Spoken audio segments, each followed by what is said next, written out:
L'objectif de cette opération, c'était dans le cadre d'une dynamique de bassin, puisque l'Académie compte 14 bassins d'éducation, c'était d'utiliser toutes les fonctionnalités de l'ENT sur un territoire défini, en partenariat extrêmement étroit d'ailleurs, ça je tiens à le souligner, avec l'éditeur Cosmos. Un bassin qui a des caractéristiques un peu particulières, puisqu'on passe de la grande ville, la capitale départementale en l'occurrence, jusqu'à une ruralité assez importante. Donc essayer de trouver un moyen de rendre cohérent le travail partenarial possible, envisageable entre les différents établissements, les lycées, les collèges et également, ça c'est certainement un point à ne pas négliger, les écoles, le premier degré, en particulier dans le cadre de la mise en place du cycle 3. Alors nous avions été sollicités par Monsieur Leclerc, Dan de l'Académie, pour utiliser l'outil UNT au niveau du bassin. Et moi j'avais pensé que cet outil pouvait nous aider à résoudre quelques difficultés, à savoir la distance géographique. Il est pas facile de réunir les collègues qui habitent aux quatre coins du bassin. Et puis d'ailleurs peut-être déjà pour certains savoir ce que c'est que le bassin. Et donc pour pouvoir travailler, il faut se connaître, donc se connaître géographiquement. Et puis il faut avoir une facilité de communiquer. Alors l'esprit de cette démarche était de proposer à mes collègues un moyen de faciliter nos mutualisations qui existaient déjà bien entendu, mais de les faciliter pour pouvoir leur donner de l'ampleur. En tant qu'IAIPR, c'est un regard pédagogique essentiellement que j'ai sur le bassin. La grande particularité de ce bassin, c'est qu'on a un bassin à double face, une partie urbaine, très dense, et une partie, le Ternois, qui est très rurale, avec des petits établissements où le besoin de mutualiser les ressources, d'échanger avec les collègues est plus que jamais criant. On a beaucoup parlé notamment de comment mettre en place la réforme du collège. Faut-il qu'il paraisse dans les emplois du temps des élèves, l'accompagnement personnalisé, les EPI, etc. Et ça, plus on harmonise au niveau du bassin, et moins on sera dans la concurrence, moins on sera dans la mise en difficulté d'un établissement vis-à-vis des familles. Sur la réforme du collège, la question n'est pas de reproduire de la documentation officielle, puisqu'il y en a sur le site du ministère, sur le site du SCOL. C'est parce que c'est une réforme pédagogique, mais aussi au niveau organisationnel. Et donc de voir avec les collègues comment mutualiser. Il y a des forums qui sont ouverts sur certaines rubriques qui peuvent permettre de poser des questions, puis les collègues vont alimenter ce forum en réponse.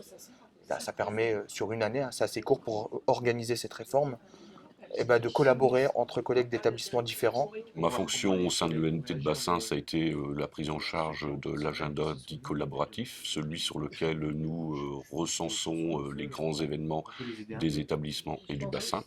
Donc en priorité un outil de communication à l'adresse des chefs d'établissement adjoints. Et nous avons ensuite un deuxième onglet dans cet agenda, c'est celui de l'agenda des stages. Suite à une commande académique et même nationale, de telle façon à permettre un recensement, une harmonisation, de programmer ces stages, de ne pas avoir tous les élèves de commerce d'un établissement avec celui d'une autre ville qui partent en même temps. Au niveau du bassin, 2 forums des métiers sont organisés, donc avec présence de professionnels, des lycéens, des collégiens. Donc les collégiens de 4e vont visiter ces forums. Donc l'idée, c'était pour connaître les représentations des élèves et leurs envies, de créer un formulaire qu'on pourrait communiquer aux établissements volontaires ou à tous les établissements, pouvoir traiter les informations et les réponses en masse, au niveau du bassin ou au niveau de plusieurs établissements du bassin.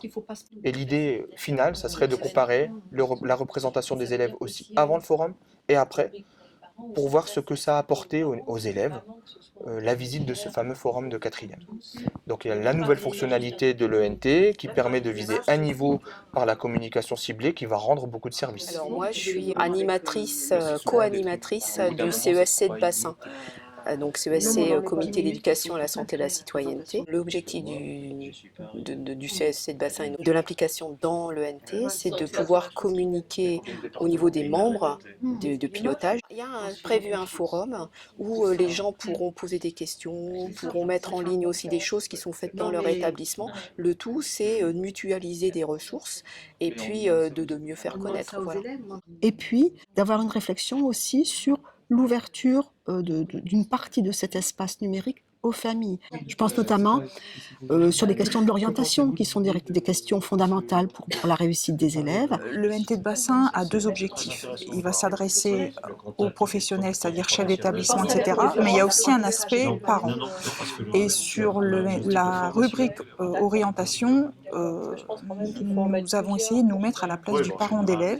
Bon, là, il s'agit vraiment de démystifier le processus d'orientation qui peut être très anxiogène et très complexe au premier abord. Notre travail via l'ENT, ça a consisté à simplifier, trier et ordonner l'information. On s'adresse aux parents des élèves de 3e pour les informer sur la continuité en seconde, aux parents de seconde pour la suite en première et aux parents de terminale pour la suite, donc les études supérieures.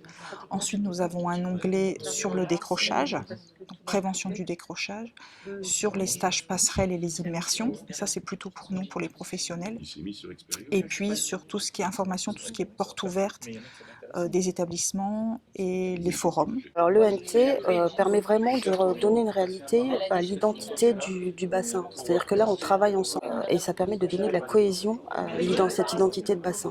On a également d'autres bassins qui sont en train de regarder de très près l'expérimentation Artois-Ternois. Et je pense que les coordos de bassin commencent à envisager toutes les possibilités de cet outil collaboratif, mais pas que, c'est pas uniquement de la collaboration, de la communication, c'est vraiment un véritable travail pédagogique qui est en train de se mettre en place avec les différents partenaires. Et bien évidemment, les élèves et leurs familles. Ça, c'est un point extrêmement important que nous soulignons régulièrement, l'implication des familles dans ce genre d'opération.